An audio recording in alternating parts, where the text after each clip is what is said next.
Bonjour à toutes, bonjour à tous.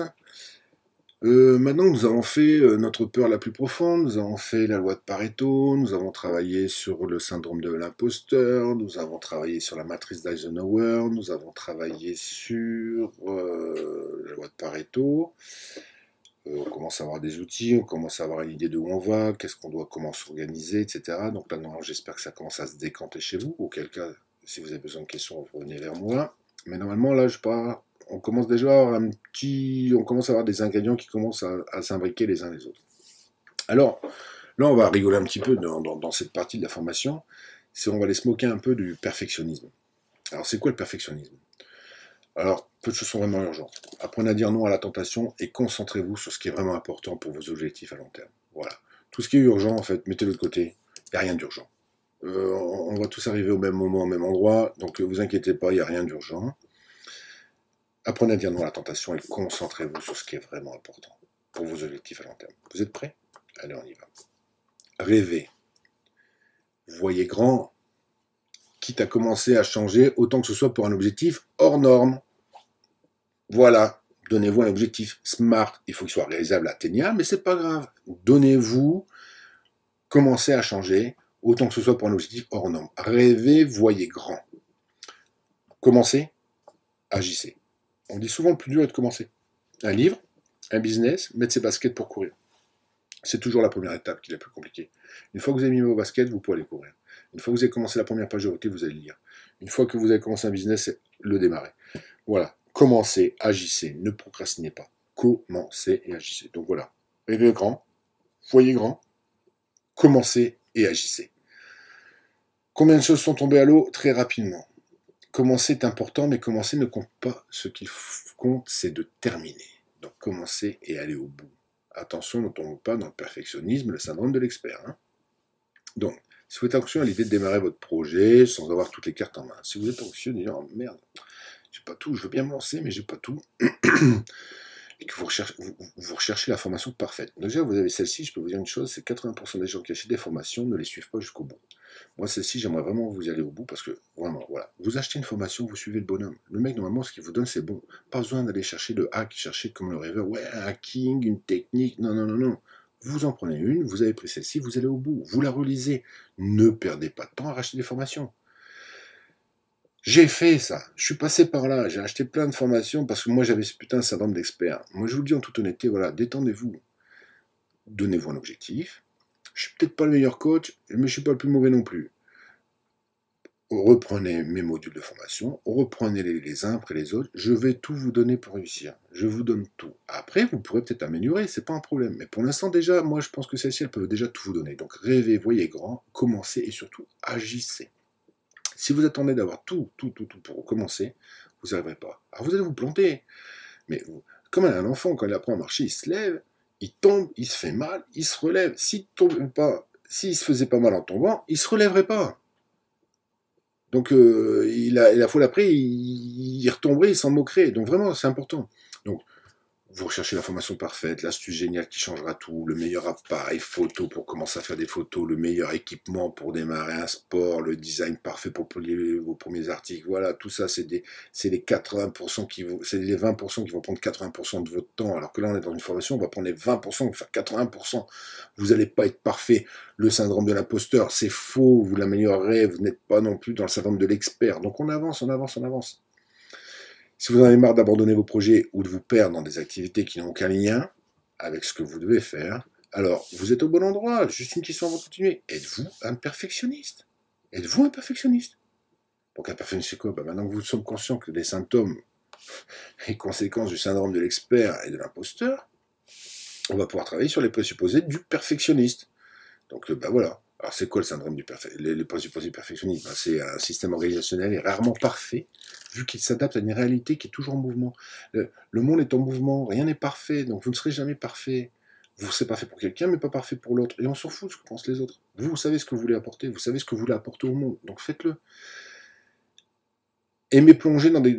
Enfin voilà, en général, un perfectionniste, qu'est-ce qu'il a? Il aime bien plonger dans des activités compensatoires, des nobles obstacles, des activités cachées qui permettent d'obtenir de la récompense rapidement. Il aime bien faire les choses urgentes, etc. Voilà, il se ment lui-même. Quand il commence, il abandonne souvent. À force, il peut même plus abandonner parce qu'il y a une pression personnelle, une pression sociale, et tous les gens autour de lui disent mais attends, et toi c'est bon le perfectionniste, hein, et à chaque fois tu dis, mais tu fais rien, quoi. Mais il ne terminera pas son objectif, il avancera sur d'autres activités, il fera autre chose, il va faire un truc, il va faire un autre truc. Donc voilà, grâce à ces activités compensatoires, en fait, le perfectionniste, il va entretenir son estime personnelle. Et il peut continuer à avancer comme ça sans devoir atteindre le résultat. Donc, qui serait trop imparfait par rapport à son idée initiale, hein, parfaite. Hein. Je veux dire, oh là là, moi si j'y vais, là là, ce sera pas parfait comme je veux. Oui, ce sera pas parfait, mais au moins vous aurez fait quelque chose. Et le bien est l'ennemi du mieux. Le mieux est l'ennemi du bien, excusez-moi. Le mieux est l'ennemi du bien. Donc, croire que le problème est en dehors de soi et que ça ira mieux sur le prochain objectif, le prochain projet, c'est mort. Donc, si vous voulez sortir du perfectionnisme, en fait, vous avez 7 stratégies pour en sortir. Alors, c'est pas facile. Hein.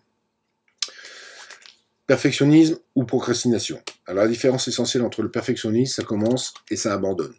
Ou ça met les projets en pause. C'est plus rapidement. Le procrastinateur, lui, tarde à commencer. Mais quand il s'y met, il finit. Hein, car de toute manière, il n'a plus vraiment d'option. Ça, c'est le procrastinateur. Le procrastinateur ne rebroussera pas chemin lorsqu'il sera sur la dernière ligne droite. Le perfectionniste pourrait bien nous faire une petite variante du genre. Hein, donc, ces stratégies logiques mais terriblement efficaces proviennent pour la plupart du livre de Finish de John Acuff. Finish, Give Yourself the Gift of Done.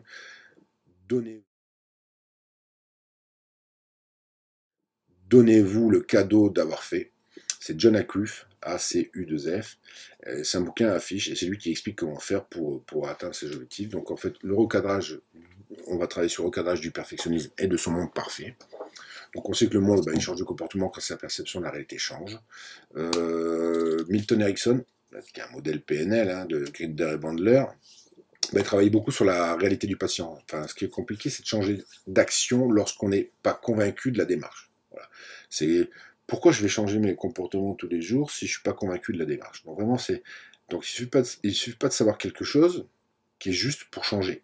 Il est important d'y croire en fait. C'est comme là, si vous, voilà, le pourquoi vous le faites et y croire en fait, les croyances et que ce ne soit pas des croyances limitantes. Si vous croyez vos croyances limitantes, vous êtes limité. Si vous croyez vos croyances que vous avez un plein potentiel, que vous avez quelque chose à apporter au monde, que vous êtes aligné avec votre pourquoi, ben, normalement, vous devez passer à l'action assez rapidement.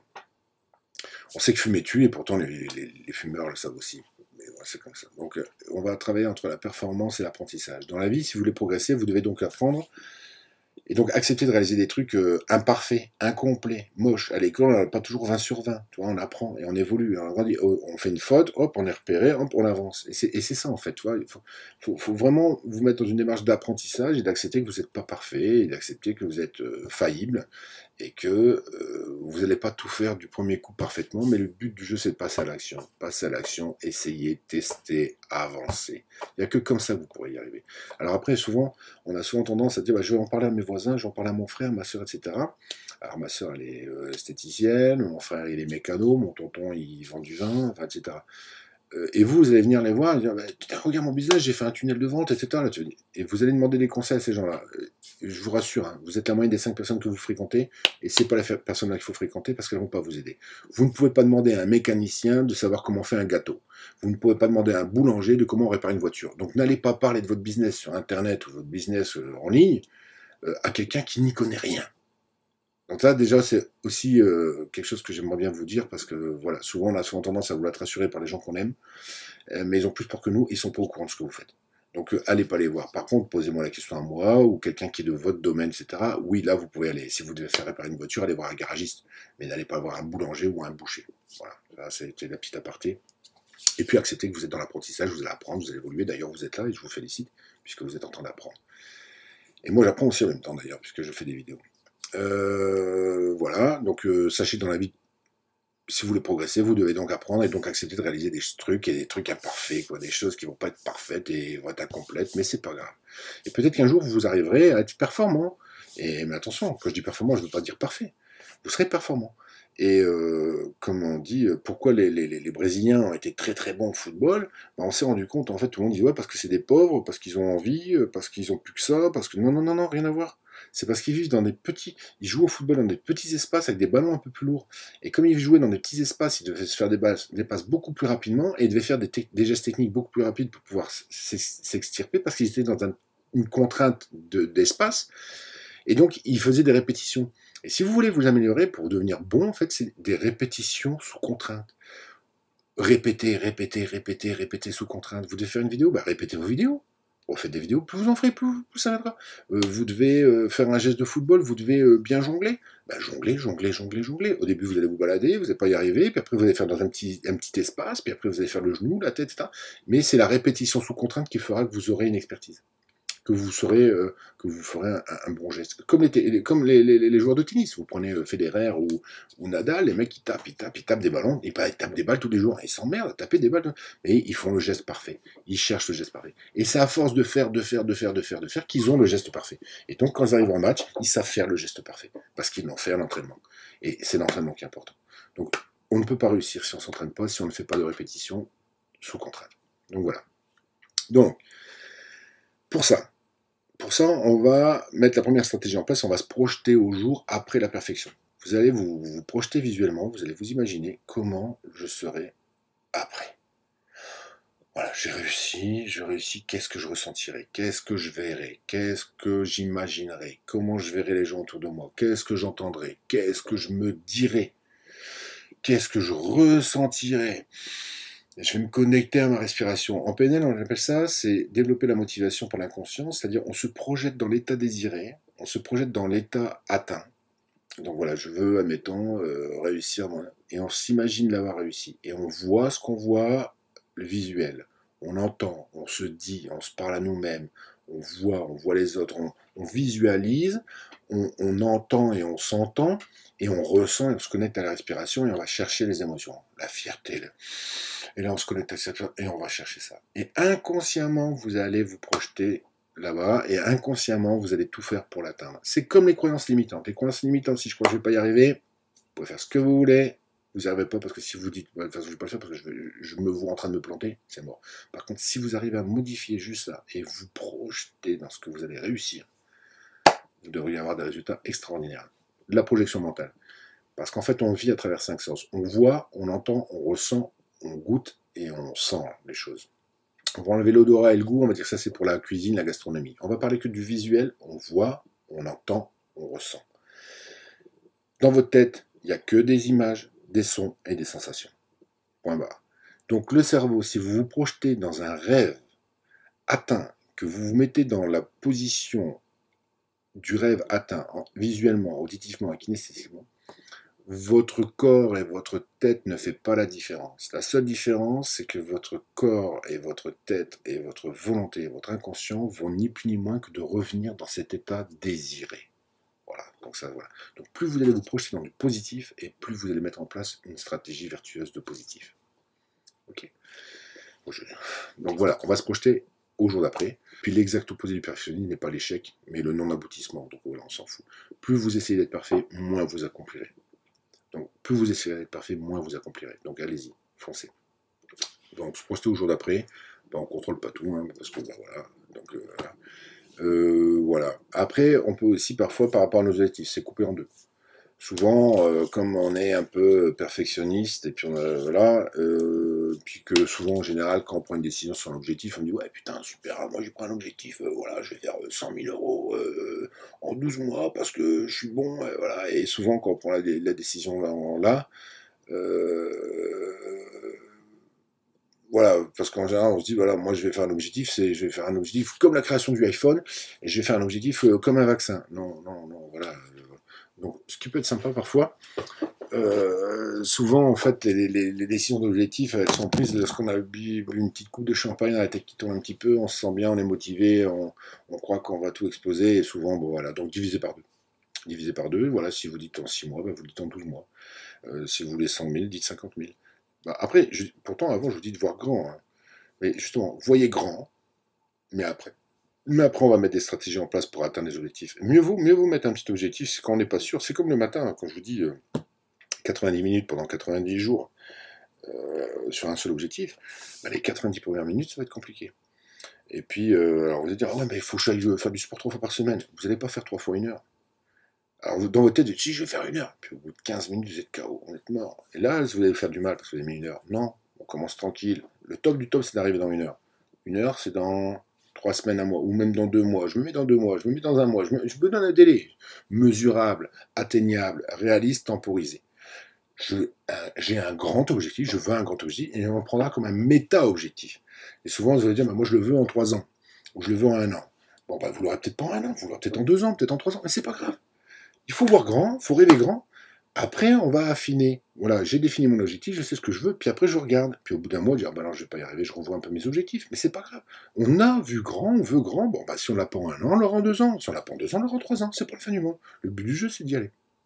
Donc voilà. Donc il y a un e-book sur les objectifs. La stratégie 3, c'est définissez et planifier des tâches. Évidemment, hein. Donc ça, c'est la base. Hein. Si vous voulez vraiment réussir à atteindre un objectif, ben, c'est les 20-80. Il ne faut pas essayer de faire tout en même temps. Plus vous essayez de faire tout en même temps, vous n'allez pas réussir. Donc planifiez, faites votre Pareto, faites votre Eisenhower, découpez, mettez dans votre planning, mais surtout respectez vos 90 minutes de temps de concentration optimale pendant 90 jours sur un objectif. Point. Mettez, voilà, mettez des feux rouges sur celles qui vous empêchent d'avancer, mettez des feux verts sur celles qui sont bonnes pour votre objectif, mettez des couleurs orange pour celles qui vous permettent d'être mieux pour atteindre votre objectif, par exemple le sport, la lecture, la recherche. Voilà, définissez, entourez-vous des personnes les plus intelligentes que vous.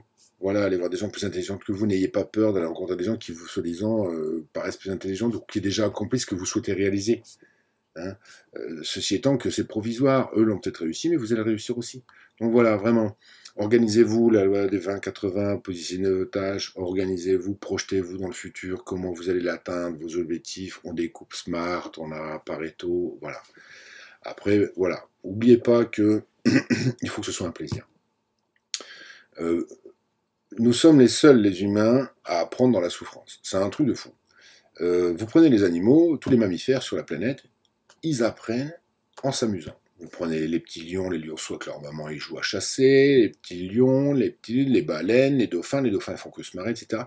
Nous, l'humain, on a souvent tendance à croire que parce qu'on met une grande table, on vous met tout sur la table, et voilà, tu vois, on démarre l'école, il y a une grande table, et là on met tous les bouquins, tout, et ça tu vas devoir l'avaler. Et là tu arrives là, tu fais, waouh, t'es déjà énervé, t'as déjà pas commencé. Donc voilà, faites-vous plaisir.